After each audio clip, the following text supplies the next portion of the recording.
Good afternoon and welcome to Reading Hatchet by Gary Paulson. I'm Robert Teacher for Park Jeong. We're going to continue reading Hatchet today. We're on chapter 8, pages 74 to 82 of this edition of the book. So as always, we're going to read along and we're going to look at vocabulary as we read. So starting on page 74. At first he thought it was a growl. In the still darkness of the shelter in the middle of the night, his eyes came open and he was awake, and he thought there was a growl. But it was the wind. A high, medium wind in the pines had made some sound that brought him awake. He sat up and was hit with the smell. It terrified him. The smell was one of rot, some musty rot that made him think only of graves, with cobwebs and dust and old death. His nostrils widened, and he opened up his eyes wider, but he could see nothing. It was too dark, too hard dark, with clouds covering even the small light from the stars, and he could not see. But the smell was alive and full and in the shelter. He thought of the bear, thought of the Bigfoot and every monster he had ever seen and every fright movie he had ever watched, and his heart hammered in his throat. Then he heard the slithering, a brushing sound, a slithering brushing sound near his feet. And he kicked out as hard as he could, kicked out and threw the hatchet at the sound, a noise coming from his throat. But the hatchet missed, sailing into the wall where it hit the rocks with a shower of sparks. And his leg was instantly torn with pain as if 100 needles had driven into it. Alright, so slithering. Right, here's a slithering sound. Miguro jinun moves smoothly over a surface with a twisting or oscillation moving out. Kind of slithering. Okay? And he smelled this in his nostrils. The two opening on the bottom of your nose, these are your nostrils under your nose. And he threw the hatchet and it made sparks. Spaku. A small fiery particle thrown off from fire. A light and ashes were produced by striking together two hard surfaces, such as stone and metal. In this case, metal axe, stone wall, sparks. Okay? Let's continue reading. Now he screamed with the pain and fear and skittered on his backside up into the corner of the shelter, breathing through his mouth, straining to hear. The slithering moved again. He thought toward him at first, and terror took him, stopping his breath. He felt he could see a low, dark form, a bulk in the darkness, a shadow that lived. But now it moved away, slithering and scraping. It moved away, and he saw, or thought he saw, it go out the door opening. He lay on his side for a moment, then pulled a rasping breath in and held it, listening for the attacker to return. When it was apparent that the shadow wasn't coming back, he felt the calf of his leg, where the pain was centered and spreading to fill the whole leg. His fingers gingerly touched a group of needles that had been driven through his pants and into the fleshy parts of his calf. They were stiff and very sharp on the ends that stuck out, and he knew then what the attacker had been. A porcupine had stumbled into his shelter, and when he had kicked it, the thing had slapped him with its tail of quills. Okay, so porcupine, hojo, and quill. Okay, the porcupine came into Brian's house. When Brian kicked it, these quills, like needles, into Brian's legs. Many of them. There are many of this porcupine in North America, New York, United States, Canada, and they have different styles of quill, some like this, some like this. Either way, they're like sharp needle. Okay. Let's continue on page 76. He touched each quill carefully. The pain made it seem as if dozens of them had been slammed into his leg. But there were only 8, pinning the clothing against his skin.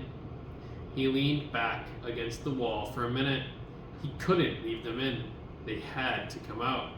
But just touching them made the pain more intense. So fast, he thought. So fast things change. When he'd gone to sleep, he had satisfaction, and in just a moment, it was all different. He grasped one of the quills, held his breath, and jerked. It sent pain signals to his brain in tight waves, but he grabbed another, pulled it, then another quill. When he had pulled 4 of them, he stopped for a moment. The pain had gone from being a pointed injury pain to spreading in a hot smear up his leg, and it made him catch his breath. Some of the quills were driven in deeper than others, and they tore when they came out. He breathed deeply twice, let half of the breath out, and went back to work. Jerk, pause, jerk. Then 3 more times before he lay back in the darkness, done. The pain filled his leg now, and with it came new waves of self-pity. Sitting alone in the dark, and his leg aching. Some mosquitoes finding him again. He started crying. It was all too much. Just too much. And he couldn't take it. Not the way it was. I can't take it this way alone and with no fire. And in the dark. And next time, it might be something worse. Maybe a bear. And it wouldn't be just quills in the leg. It would be worse. I can't do this, he thought. Again and again. I can't. Brian pulled himself up until he was sitting upright, back in the corner of the cave. He put his head down on his arms, across his knees, with stiffness taking his left leg, and cried until he was cried out. He did not know how long it took, but later he looked back on his time of crying in the corner of the dark cave and thought of it as when he learned the most important rule of survival, which was feeling sorry for yourself didn't work. It wasn't just that it was wrong to do or that it was considered incorrect. It was more than that. It didn't work. When he sat alone in the darkness and cried, and was done, all done with it, nothing had changed. His leg still hurt, it was still dark, and he was still alone. And self-pity had accomplished nothing. At last he slept again. But already his patterns were changing, and the sleep was light. A resting doze more than a deep sleep, with small sounds awakening him twice in the rest of the night. In the last doze period before daylight, before he awakened finally with the morning light and the cloud of new mosquitoes, he dreamed. This time, it was not of his mother, not of the secret, but of his father at first, and then of his friend Terry. In the initial segment of the dream, his father was standing at the side of a living room and looking at him. And it was clear from his expression he was trying to tell Brian something. So before sleep, instead, Brian is kind of dozing. This light sleep. Sunjam. A light sleep. Kind of maybe you sleep at school. You're not sleeping deep like you would in your bed. Just a little sleep. Okay, and while he's sleeping, he starts the dream. So let's go back to the dream on page 78. In the initial segment of the dream, his father was standing at the side of a living room looking at him, and it was clear from his expression that he was trying to tell Brian something. His lips moved, but there was no sound, not a whisper.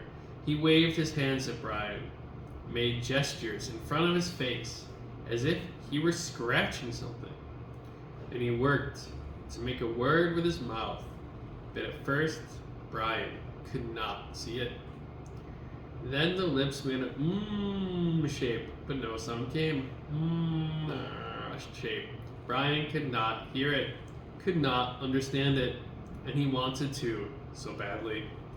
It was so important to understand his father, to know what he was saying. He was trying to help, trying so hard. And when Brian couldn't understand, he looked across the way he did when Brian asked questions more than once, and he faded. Brian's father faded into a fog place Brian could not see, and the dream was almost over, or seemed to be, when Terry came.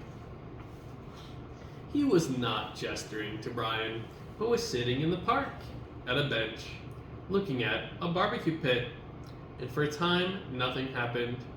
Then he got up and poured some charcoal from a bag into the cooker, then some starter fluid, and he took a flick type of lighter and lit the fluid.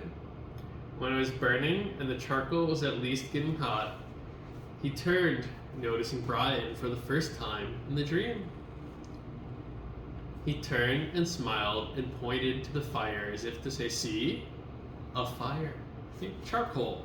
So, charcoal is a porous black solid consisting of amorphous form of carbon, obtained as a residue when wood, bone, or other organic matter is heated in the absence of air.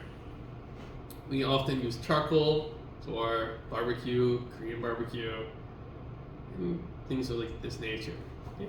So let's continue with the dream, page 79. But it meant nothing to Brian, except that he wished he had a fire. He saw a grocery sack on the table next to Terry. Brian thought it must contain hot dogs and chips and mustard, and he could think only of the food. But Terry shook his head and pointed again at the fire, and twice more he pointed to the fire, made Brian see the flames. Brian felt his frustration and anger rise, and he thought, all right, I see the fire, but so what? I don't have a fire. I know about fire. I know I need a fire. I know that. His eyes opened, and there was light in the cave. A gray, dim light of morning. He wiped his mouth and tried to move his legs, which had stiffened like wood. There was thirst and hunger, and he ate some raspberries from the jacket. They had spoiled a bit, seemed softer and mushier, but still had a rich sweetness. He crushed the berries against the roof of his mouth with his tongue, and drank the sweet juice as it ran down his throat. A flash of metal caught his eye, and he saw his hatchet in the sand, where he had thrown it at the porcupine in the dark. He scooched up, wincing a bit when he bent his stiff leg, crawled to where the hatchet lay. He picked it up and examined it and saw a chip on the top of the head. The nick wasn't too large.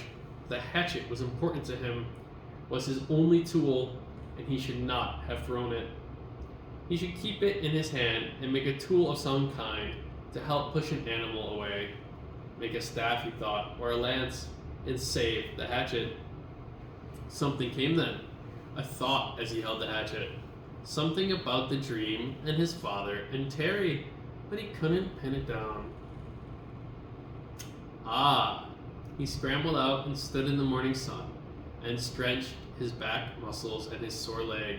The hatchet was still in his hand, and as he stretched and raised it over his head, it caught the first rays of the morning sun.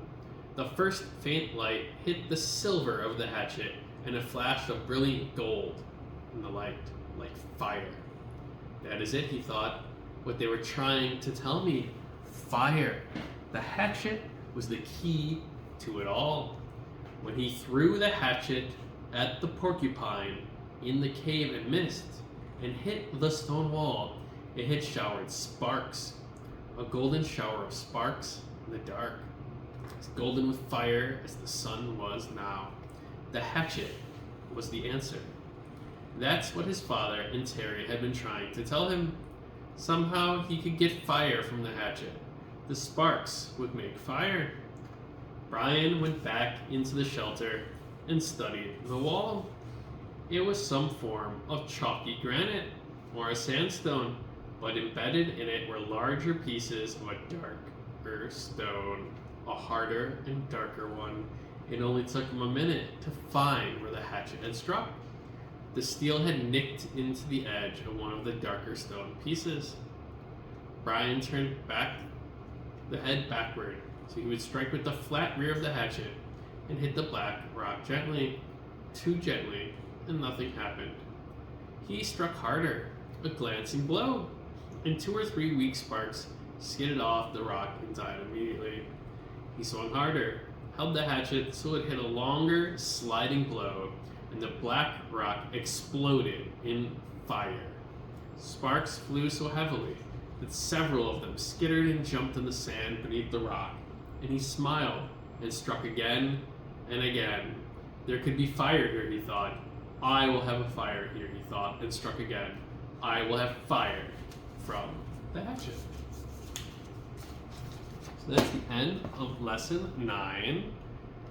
Let's go back to the beginning here. Sorry, lesson 8, chapter 8. Slithering. Miguro jinun. Moving smoothly over a surface with a twisting or oscillation motion. I don't know if you can hear that, but if you do this with your hands, slithering. He heard the porcupine slithering on the ground. Spooky natural sound. Nostrils. 2 holes in the bottom of your nose. Okay? Nostrils. In the story, he can a lot of smells. He smells the bear, he smells fruit, he smells this porcupine, he smells death, he smells rotting. Lots of smells. Sparks. Sparku. A small fiery particle thrown off from a fire, a light, in ashes, or produced by striking together 2 hard surfaces, stone or metal. In the book, Hatchet and the darker, blacker stone, sparks, sparks, sparks. Maybe we can use that for a fire. Again, porcupine and quill. Porcupine attacked Brian, left 8 quills in his leg. Okay. Doze, a light sleep, sanjang. Charcoal, sut, a porous, black, solid. We use it for cooking. It's made of carbon. We can make fires, smelting, cooking, heat from this. Okay, my recap. When he hears something near him, in the middle of the night, he throws his hatchet at it. So Brian immediately just throws his hatchet at a sound in the darkness. Probably not very smart. It's actually a porcupine whose spikes, quills, get all over Brian's legs and hurt really badly. So he has to pull out all 8 quills that the porcupine stuck in his leg. After pulling out all the spikes, Brian cries and cries and cries some more because of the pain. But he comes to the realization later that crying, pouting, being sad is useless. It doesn't help him. It's not just that it's incorrect or a bad thing to do, it literally does nothing to help him. So when this is written in the future, looking back, he realizes that any time spent crying or being sad or emotional during all this, it doesn't help you. It's a waste of time. So try not, if you're ever in a survival situation, don't waste time crying. It wastes your body's water, but it doesn't do anything for you. Okay. Brian has a really weird dream. In the dream, Brian's father and friend are trying to tell him something important. His dad is motioning and trying to speak, but there's no sound. And then his friend is in the park. He puts charcoal and uses a spark lighter. Spark, spark, spark. Light the charcoal. That spark, spark, spark is the same as the metal and the hatchet hitting the black stone. Brian falls back to sleep and he dreams about the time Terry and his dad tried to make a fire using sticks and logs from the woods. Okay. He hit a hatchet against a stone to make sparks, which would become a big fire. Brian tries this that's for the next lesson. Haha, alright. So I will see you next time. That is chapter 8 for Hatchet. Thanks for watching.